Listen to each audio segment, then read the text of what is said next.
अस्सलाम वालेकुम, मैं हूँ आसफ़ा और अपने चैनल आसफ़ाज़ होम कुकिंग में आपको खुशामदीद कहती हूँ। आज आपके साथ बीफ कढ़ाई की एक ऐसी रेसिपी शेयर कर रही हूँ जो कि सिर्फ़ और सिर्फ़ आधे घंटे में बनकर तैयार हो जाती है। रेस्टोरेंट स्टाइल और ढाबा स्टाइल की कढ़ाई बनाकर तैयार कर रही हूँ। बहुत टेस्टी और बहुत मज़े की बनती है। तो रेसिपी बहुत यूनिक है और बहुत डिफरेंट स्टाइल में मैंने इसको बनाया है। तो आपने स्किप नहीं करनी, एंड तक देखनी है और चैनल पर नए हैं तो सब्सक्राइब कर लीजिएगा। वीडियो अच्छा लगे तो लाइक कर दीजिएगा। तो चलिए मज़ेदार सी झटपट कढ़ाई बनाना शुरू करते हैं। यहाँ पर कढ़ाई में मैंने 1 कप ऑयल ऐड कर दिया। ऑयल को गरम कर लिया है। 2 बड़े साइज़ की प्याज को चॉप करके ऐड करेंगे। अगर आप स्लाइसेस में कट करके ऐड करेंगे तो फिर पतले स्लाइसेस करके कट करके ऐड कीजिएगा ताकि जल्दी से सॉफ्ट हो सके और ब्राउन हो सके। अभी प्याज पकना शुरू हो चुकी है तो इसमें साबुत ज़ीरा ऐड कर दिया 1 टीस्पून और 1 टेबल स्पून भर के कुटी हुई काली मिर्ची ऐड कर देंगे। ये कुटी हुई काली मिर्ची मैंने फ्रेश ही ऐड की है कूट कर, और बहुत मज़े का बहुत अच्छा फ्लेवर लेकर आती है। ये आपने स्टार्ट में ही ऐड करनी है। अब हमने प्याज को हल्का सुनहरा कर लेना है और जिस वक्त प्याज हल्के सुनहरे रंग की हो जाएगी तो उसके बाद हम बाकी की चीज़ें ऐड करेंगे। अभी प्याज को पकते हुए तकरीबन 7 से 10 मिनट हो चुके हैं। प्याज हल्के सुनहरे रंग की हो चुकी है। अब हम इसमें टमाटर ऐड कर देंगे। 4 दरमियाने साइज़ के टमाटर है जिनको मैंने स्लाइसेस में कट कर लिया है। टमाटरों को अच्छे से मिक्स कर लेंगे और मिक्स करने के बाद ढककर रख दूंगी तकरीबन 7 से 8 मिनट के लिए ताकि टमाटर अच्छे से सॉफ्ट हो जाएं।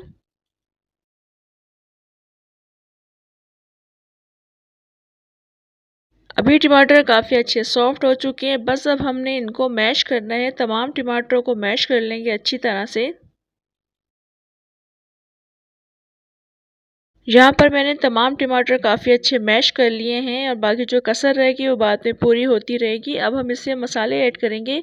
1 टीस्पून नमक शामिल कर रही हूँ। 2 टीस्पून कुटी हुई लाल मिर्ची ऐड करेंगे और 1 टीस्पून ही लाल मिर्चों का पाउडर ऐड करेंगे। ये मैं कलर के लिए ऐड करती हूँ।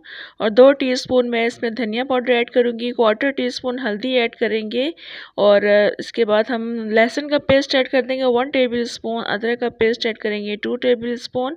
अब इन तमाम मसालों को काफ़ी अच्छा मिक्स कर लेंगे। 2 से 3 मिनट तक इसको लगातार हम मिक्स करते रहेंगे, भून लेंगे काफ़ी अच्छा ताकि इन मसालों का काफ़ी अच्छा फ्लेवर आ जाए। और जब मसाले भुन जाएंगे तो उसके बाद हम इसमें दही ऐड कर देंगे।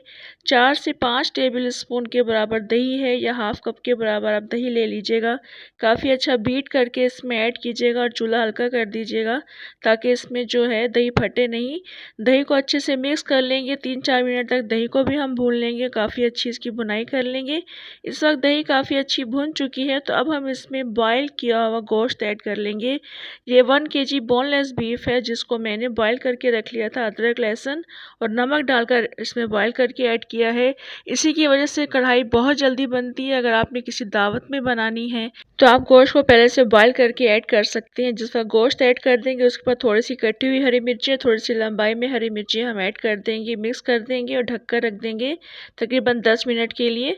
10 मिनट के लिए हमने इसको इसलिए रखा है क्योंकि गोश्त पहले से बॉयल्ड है। तकरीबन 90% मैंने इसको बॉयल कर लिया था, गला लिया था। अभी इसमें जो थोड़ी बहुत कसर थी गोश्त में पूरी हो चुकी है। गोश्त काफ़ी अच्छा इसमें पक चुका है।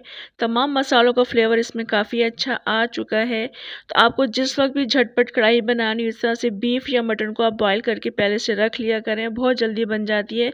ये मैंने आपके साथ दावत स्पेशल रेसिपी शेयर की है। बहुत मज़े की रेसिपी बनती है। अब मैंने इसमें अदरक काट दिया लंबाई में कट करके और इसके अलावा थोड़ा सा हरा धनिया ऐड किया है। 1 टीस्पून गरम मसाला पाउडर ऐड करेंगे, मिक्स कर लेंगे और काफ़ी अच्छा मिक्स करने के बाद ढककर रख देंगे। 3-4 मिनट के बाद या 5 मिनट के बाद आप इसको उसके बाद सर्व कीजिएगा। बहुत अच्छी खुशबू आती है इन तमाम चीज़ों की।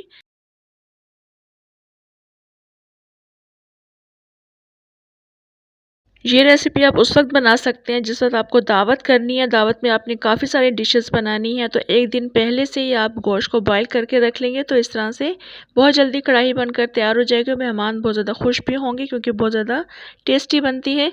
और बस आपने बिल्कुल एंड में इसको अदरक के साथ गार्निश करना है। थोड़ी सी हरी मिर्ची काट के गार्निश कर दीजिएगा और हरा धनिया ऊपर से स्प्रिंकल कर दीजिएगा। बहुत टेस्टी बहुत मज़े की रेसिपी है, ट्राई ज़रूर कीजिएगा। इंशाल्लाह पसंद आएगी। कमेंट में ज़रूर बताइएगा रेसिपी आपको कैसी लगी। और अगर आप चैनल पर नए हैं तो सब्सक्राइब ज़रूर कर लीजिएगा और काइंडली लाइक भी ज़रूर कर दीजिएगा। इंशाल्लाह नेक्स्ट मज़ेदार सी रेसिपी के साथ दोबारा आऊँगी। तब तक के लिए इजाज़त दें। अल्लाह हाफ़िज़।